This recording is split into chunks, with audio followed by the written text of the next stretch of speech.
தெய்வத்தின் குரல் முதல் பகுதி. அத்வைதம்.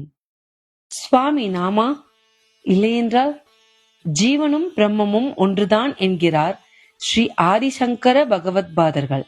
அதாவது நாமேதான் சுவாமி என்கிறார்கள். நான் தான் சுவாமி என்று ஹிரண்யகசிபுவும் சொன்னான். அவனை சுவாமியே நரசிம்மமாக வந்து சம்ஹாரம் செய்யும்படி ஆகிற்று.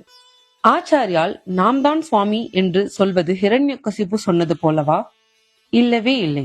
நான் தான் சுவாமி என்று ஹிரண்யகசிபு சொன்னபோது தன்னை தவிர வேறு சுவாமியே கிடையாது என்கிற அகங்காரத்தில் சொன்னான்.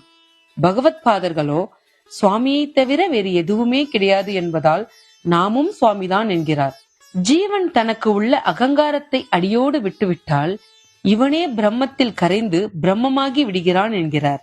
இப்போது நாம் உத்தரணி ஜலத்தை போல கொஞ்சம் சக்தியுடன் இருக்கிறோம். சுவாமி அகண்ட சக்தியுடன் சமுத்திரமாக இருக்கிறார். அந்த சமுத்திரத்திலிருந்து இந்த உத்தரணி ஜலம் வந்தது.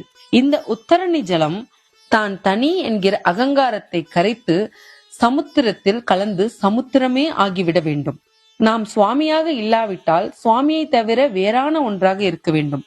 அவ்வாறெனில் பரமாத்மாவுக்கு வேறான வஸ்துக்களும் உண்டு என்றாகிவிடும். அதாவது பல வஸ்துக்களில் பரமாத்மாவும் ஒன்று என்றாகிவிடும்.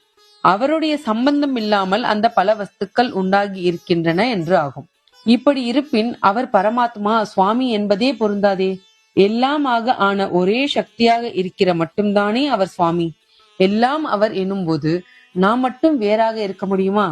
எனவே சுவாமியே நாம் என்று வெளிப்பார்வைக்கு அகங்காரமாக பேசுகிற அத்வைதிகள் சுவாமியின் மகிமையை குறைக்கவில்லை. மாறாக ஜீவன் சுவாமி அல்ல, இவன் அல்பன், மகா பெரிய வஸ்து, இவன் வேறு அவர் வேறு என்று அடக்கமாக சொல்கிறவர்கள்தான் தாங்கள் அறியாமலேயே அவரை பல சாமான்களில் ஒன்றாக்கி அவருடைய மகிமையை குறைத்து விடுகிறார்கள். அவரே சகலமும் என்றால் நாமும் அவராகத்தான் இருந்தாக வேண்டும். சமுத்திரமாக இருக்கிற அவரேதான் ஆற்று ஜலம், குளத்து ஜலம், கிணற்று ஜலம், அண்டா ஜலம், செம்பு ஜலம், உத்தரணி ஜலம் போல் தம் சக்தியை சிறு சிறு ரூபங்களாக செய்து கொண்டு பலவித ஜீவ ஜந்துக்களாகி இருக்கிறார். இதில் மனிதனாகும் போது பாப புண்ணியத்தை அனுபவிக்கவும் பாப புண்ணிய கடந்த நிலையில் தாமே ஆகிவிடவும் வழி செய்திருக்கிறார். மனிதன் ஆகும்போது மனசு என்ற ஒன்றை கொடுத்து அதை பாப புண்ணியங்களில் ஈடுபடுத்தி பலனை அனுபவிக்க செய்கிறார்.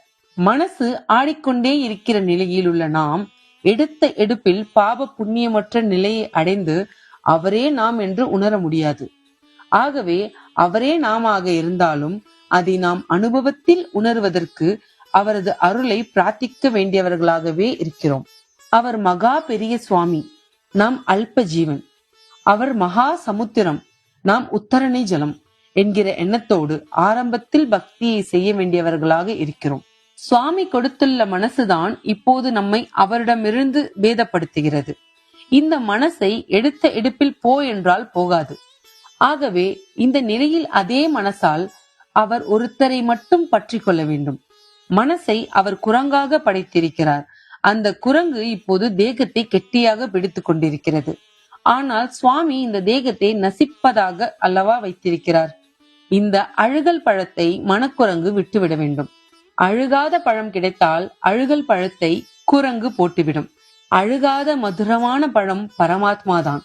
அதை மனதால் பிடித்து கொண்டு சரீர பிரஜையை விட்டுவிட அபியசிக்க வேண்டும்.